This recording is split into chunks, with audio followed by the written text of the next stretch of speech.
Okay, so in Auto Tech, we explore the different systems used in the automotive industry, such as brake systems, ignition, fuel systems, tires, everything like that. We try to use most of our time here at school out in the shop, getting our hands dirty and getting hands-on experience.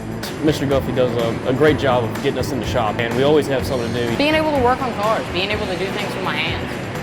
You know, not just sitting behind a desk and writing paper and pencil all day. So all students that complete our program get a certification from our tech center, and you also have the opportunity to take the ASE exam to get certified to work out in the field, and in an entry-level position you'll get a bonus in pay. Mr. Guffey's a really cool dude, good program. Here I understand more because it's more open, smaller groups of people.